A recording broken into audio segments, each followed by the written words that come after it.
everybody, welcome back to the channel. I'm Lauren. You are watching the Valentines, where we cover all things homegrown and homemade. And today I am sharing a video I'm really excited about. These are going to be a whole list of income generating ideas for stay-at-home moms, homesteading moms, homemakers. I'm really excited to share this with you because I think it's a dilemma for many families is how can I stay at home with my kids but also bring some money in for the family? I have a lot of experience in this area because I've had a small business for 5 years where I've sold my handmade goods. So that's what this list is going to be about. These are going to be things that that are handmade, that you can produce on your own homestead or at your home and sell to others to create some more revenue streams for your family. So real quick, I wanted to mention that this video is part of a two-part video series. In this first video, I'm going to be sharing these ideas of things that you can make to generate income. And then in the next video, I'm going to be sharing where to sell your products. And again, these are all things that I have done myself, so I have firsthand experience in sharing these ideas with you. Also, what is, I think, great about this list is that these are all things that I have done myself. So I'm not just, pulling random ideas out. I have experience with each of these items, and I'm going to be sharing that with you on this video. Also, what's great about all these ideas that I'm going to share is that they are scalable. These are things that you could do very seasonally, very part-time, very on the side, or you can scale them up into a full-fledged business, and that is what I have done myself. There have been times where I was making several thousands of dollars a month, but then there were also times where I just had enough time to kind of do a few orders for friends and family. So that's what I love about these ideas. They are very versatile for when your family needs change. I wanted to mention a really great book that has inspired me towards this lifestyle of kind of homesteading and of being more self-sufficient. And that is a book by Shannon Hayes called Redefining Rich. And one of the concepts that she talks about a lot is turning your home into a production center rather than a consumption center. And that really struck me and my husband as well. Since we've been on this journey about producing more of our food, more of our goods ourselves, it kind of makes sense to take our surplus and offer it out to others who may not have the time or the resources to do the same thing so that they can have handmade, homemade, high quality products themselves. So let's get into the list. And by the way, guys, this is in no particular order. So number one that I'm going to talk about is cut flowers. So cut flowers is such a fun endeavor. It's brought me so much joy. You can definitely see I have, check out my gardening playlist because I have got videos about how I harvest my cut flowers and all that stuff. Lots of good flower videos on this channel. Cut flower videos are very lucrative. Sorry. Selling cut flowers is very lucrative. There's a great return on the investment, particularly when you start your flowers from seed. And I want to encourage you if you don't have experience in cut flowers, because what I did is I took a course that is offered by Whispering Willow Farm and the Mindful Farmer. I will link it below. And the very first year, I just followed what they told me to do, and I made hundreds of dollars selling cut flowers. So I just want to encourage you that you don't have to have a ton of experience to get into this. And so, yeah, I'm going to include some pictures as well as I go, guys, so you can have a little bit better reference as I'm going through these items. So number two, related to that, is selling your cut flower and your vegetable starts. And what I mean by starts are your seedlings. So I start most of my vegetables and plants each year as seeds, and most people who do, that you start more than what you think you're going to need. And then I've been able to sell my extras.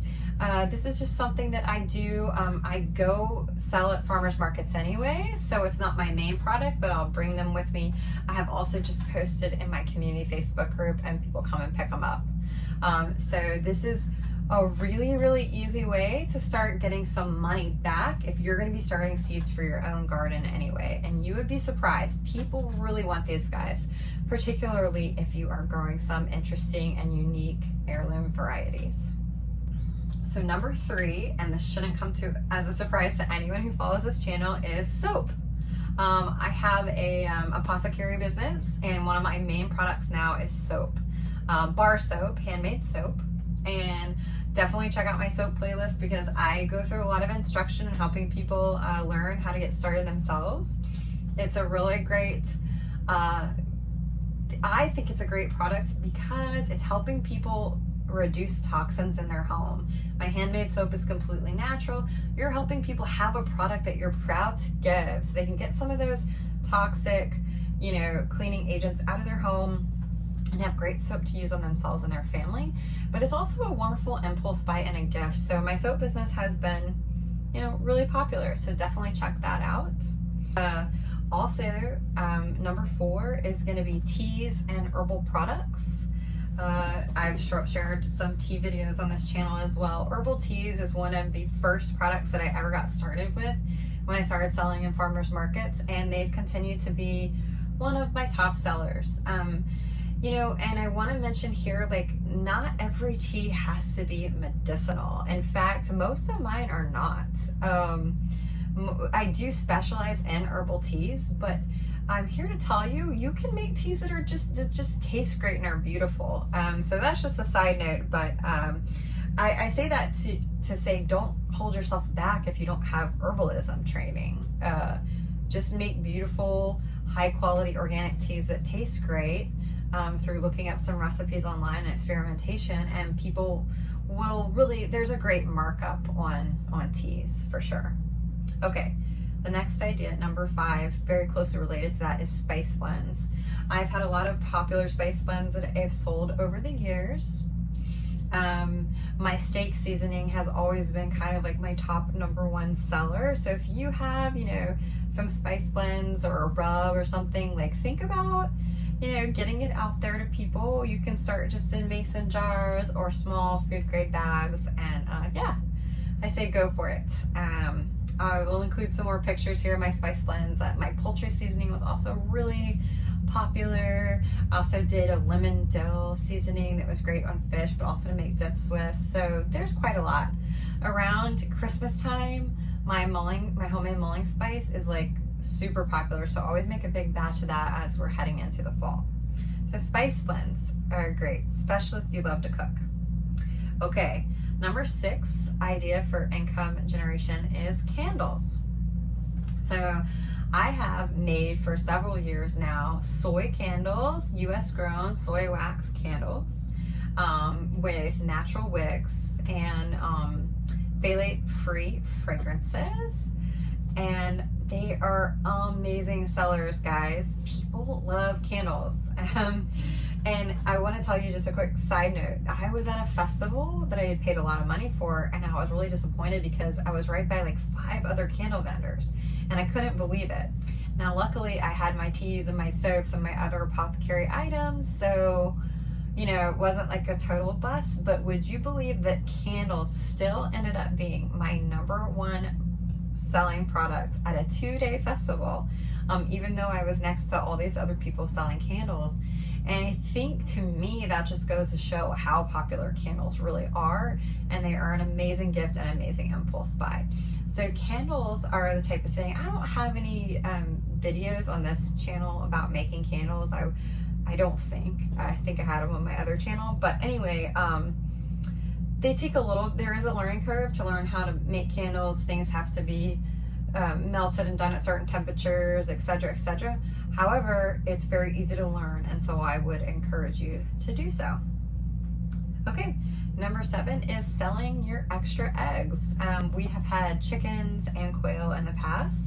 I've always had hens that lay interesting color eggs, or just brown eggs, and it's always just been something where I've just had extra packs, and I have sold them to people who I come across in my, day-to-day life, meetings, events, church, etc. But I also would take my extra eggs to my farmer's market booth as well, and they always sold out.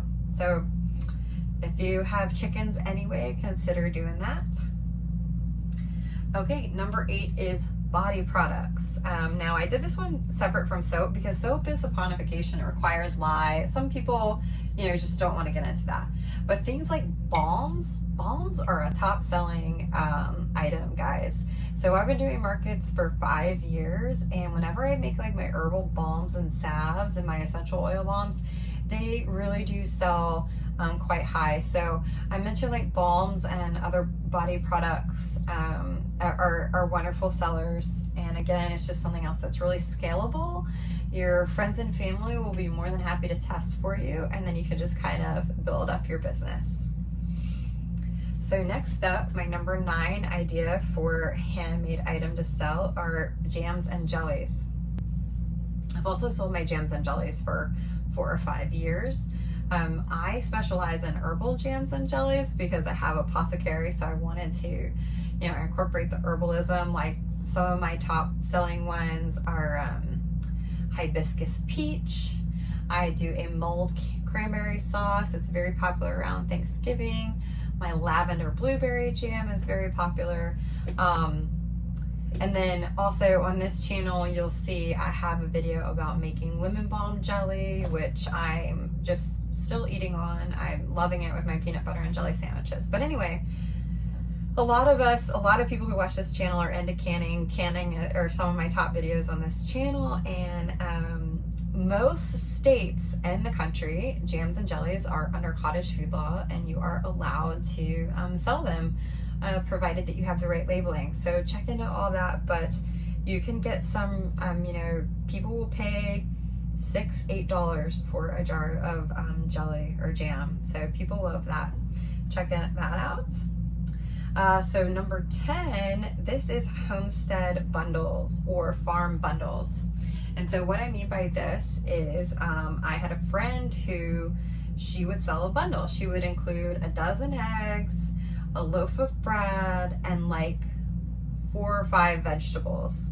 And it wasn't like a CSA or anything. It was just like she would have however many she had, 4 or 5 for that week, and she would post them on Facebook Marketplace and she would sell them.